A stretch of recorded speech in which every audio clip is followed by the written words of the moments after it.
dimanche. Dernier dimanche en mer. J'espère. Sinon ça voudra dire qu'on a souci. Bah écoutez, la nuit a été très compliquée, encore une fois de plus. On a eu des grains qu'il y a dans les alizés toute la nuit. Et puis j'ai voulu réduire un peu la toile, on a pris un riz, ça s'est bien passé. On a commencé à faire des empannages, ça se passait bien, pour échapper les grains. Et puis il y a un empannage, il y a un affalage qui a tourné en jus de boudin et qui a fait que le spi a fait une cocotte encore sur soi. Donc j'ai eu relativement peur parce que je me suis dit la chaussette là ne descendait pas du tout. Je me suis dit alors là c'est un coup à couper les écoutes et les drisses et ciao le spi, on le laisse à la mer. Alors ça pollue, c'est dégueulasse, puis c'est pas top quoi. Et c'est surtout qu'on en a besoin et ça coûte cher en plus. Et puis au bout d'une heure, à force d'essayer différentes méthodes, tout doucement j'ai réussi à le rentrer dans la soute à voile à l'avant. Je peux vous dire que j'ai galéré, hein. J'ai galéré mais grave, encore une fois de plus. Je me suis mis dans le rouge. C'est infernal cette course. Bon, je dois dire que le spi est très grand. Je pense que si on repartait sur une transat, on ferait un spi comme ça pour aller jusqu'à 15 nœuds, 20 nœuds en max, puis après on passerait sur un spi du style 270, 280 mètres carrés, ça ira largement. Parce que à le bracelet, il est balèze, hein. Il est très très dur. Même en équipage, faut un équipage confirmé, hein. Alors je vais pas dire que je vaux 10 bonhommes, hein, c'est pas ça, hein. Mais donc là il est de nouveau en l'air, sans une seule déchirure. Donc pendant 2 heures ce matin de travail, on a mis le Genac à la place. On n'a pas perdu énorme en fait parce que je me suis rendu compte avec les pointages, les vitesses et les caps que beaucoup de bateaux se mettent vent arrière et ils enlèvent les voiles de portant. Alors pourquoi? Est-ce que c'est pour passer une nuit plus tranquille? C'est possible. Et quand il fait jour, on voit les vitesses qui réaugmentent. Donc j'en déduis ce genre d'interprétation, je me trompe peut-être, hein. Mais ça fait je sais pas combien de nuits que je remarque ça. Et puis encore une merde qui vient d'arriver sur le bateau. Alors là il y a plein de petits bouts d'usure, il y a plein de trucs qui sont à revoir, hein. Le bateau il aura quand même fait la transat, donc on va pas le laisser en Martinique sans faire les 2-3 trucs qu'il y a à faire, hein. Parce que là le retour pourra pas se faire dans de bonnes conditions. Et puis je vais vous emmener voir l'hydrogénérateur une fois de plus. Et l'hélice elle est pétée. Donc là on en est à la 2e hélice sur la transat. Et celle-ci, rappelez-vous, on l'a montée il y a 2 jours. Alors je me pose la question sur les qualités d'hélice. Et est-ce que à grande vitesse c'est pas judicieux de mettre l'hydrogénérateur? Hop, on arrive sur l'arrière. Et voilà, il n'y a plus les pales.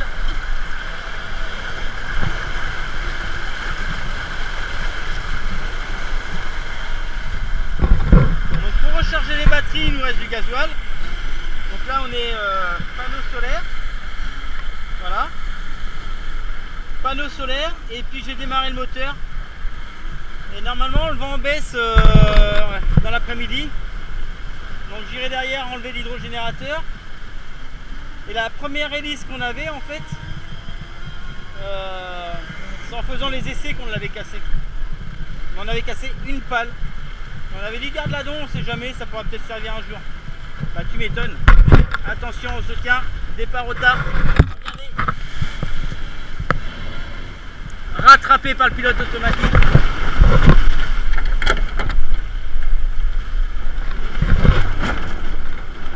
Allez, à bas. À bas.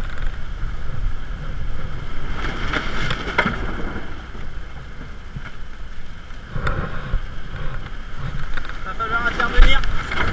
Ah, elle est chaude l'eau. Et voilà, c'est reparti.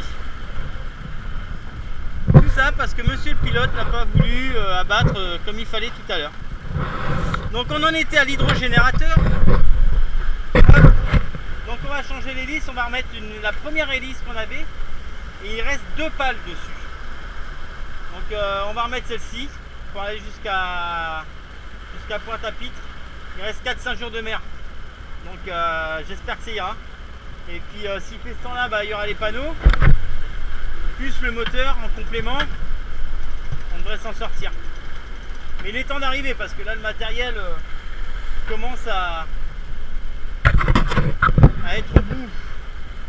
On sent les points d'usure. Et le bonhomme aussi. Ça je dois dire, c'est clair. Bon ben voilà. Bon à part ça, on a fait aussi il y a 1 heure là, on est resté pendant 1h30 dans un grain. Les gros nuages noirs qu'on voit, et ben dans l'horizon, il y avait toute une bande de un grain énorme, des grains désalisés. Et en fait, on a claqué 19 nœuds 80 par 29 nœuds de vent. Avec le grand spi, messieurs dames. Mais je vais vous dire franchement, il n'y avait pas de mer. Le bateau se tenait super bien. C'est pas ce qui empêche que je serre les fesses. Parce que la moindre merde à la battée ou quoi que ce soit, bah là le bateau on le couche et puis alors il se redressera, hein, ça c'est clair, hein, vu le poids. Mais il y aura quelques petits bobos.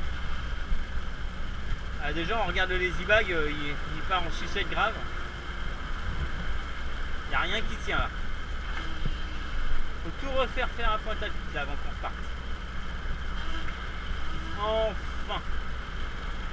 Bon bah voilà les news.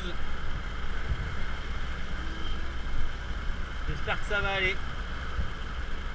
Alors au classement on est toujours 2e. Là on est sur la route directe. Normalement on devrait tirer des bords. Mais non, on est sur la route directe. Donc on se rapproche du but, ça c'est une bonne chose. On est 2e de la classe Rhum et 1er monocoque. Alors j'ai envoyé un petit mail à l'organisation de la course pour leur demander s'il y avait 2 classements, un multi et un monocoque.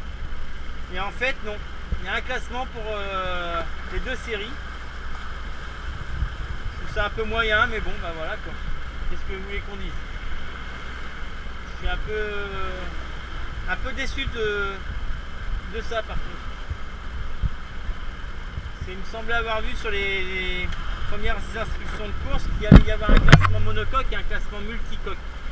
Et en fait, il n'y a rien de tout ça. Alors, je recherche le papier. À la maison, il est. Ça devait être la vie de course. Enfin, on verra bien. Objectif, monter sur le podium. Rien lâché. Alors on a comme adversaire direct l'anglais qui est 70 000 en arrière, vers là, comme ça. On a l'anglais qui est comme ça. Donc il ne nous gêne pas trop, on l'a dans la boîte. Et comme m'a toujours appris Marc, il faut toujours se situer entre l'adversaire et l'objectif. Par contre on a l'italien, il est au fond là-bas, tout au fond, pas loin d'une centaine de milles de retard. Donc on l'a aussi dans la boîte, mais il peut faire une cuillère si nous on tombe dans un trou de vent. Il va falloir faire attention. Sachant que les routages nous donnent notre position à nous de valider. Et de plus, il faut savoir que là pour l'arrivée, il est souhaitable d'arriver par le nord de la Guadeloupe par rapport aux DCP qui ont été mis récemment. Il y a un contournement à faire. Donc au final, on est peut-être pas mal placé pour conserver notre place de 2. On va faire le maximum pour faire premier monocoque, même s'il n'y a pas de classement monocoque. On pourra dire qu'on a gagné en monocoque, mais ça serait mentir. On sera les premiers monocoques, vu qu'il n'y a pas de podium. Et par contre, on sera 2e de la route du Rhum en catégorie Rhum. Et ça sera vrai. Bon, maintenant, il reste 5 jours. Normalement, on arriverait peut-être jeudi. Mais jeudi, c'est si ça carbure. Et sinon, vendredi. Donc voilà. Afin de prendre une bonne douche, d'aller se raser, d'aller manger une bonne viande ou un simple jambon beurre, un sandwich jambon beurre, un truc comme ça, ou un croque-monsieur, ou c'est même pas une histoire de frites, ou un bon plat de pâtes, tiens. Oh la vache, un bon plat de pâtes avec du gruyère râpé. Avec, alors ouais, si, avec une tranche de viande, soit du bœuf, soit du porc. Une viande rouge c'est sympa, mais pour récupérer la viande blanche c'est pas mal aussi, c'est mieux. Avec une petite sauce qui va pas mal. Parce que franchement j'en ai marre de manger les boîtes là que je mange là, à force c'est dégoûtant. D'ailleurs on parle de ça, va falloir que j'aille manger un morceau vu que ça se calme un peu là. J'ai pris ce matin une bonbonne d'énergétique là. Et en effet ça fait du bien. Je sais pas ce qu'il y a là-dedans. C'est un goût de vanille mais piti. Ça m'a permis de tenir pendant les 1h30 dans les gros grains, puis là. Bon mais on va aller manger un truc. Et puis bah vous c'est pareil, il est peut-être l'heure de manger.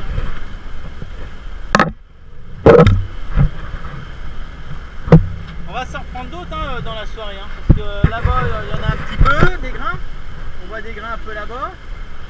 Après, on continue à en voir un qui est juste là. Et tout au fond, la barrière. Tout ça, on va se le prendre. Des fois, ça passe à côté, à droite, à gauche. Là, tout à l'heure, on est passé en plein dedans. Bon, allez, j'ai mangé parce que on parle de nourriture et ça me donne faim. Allez, à tout à l'heure.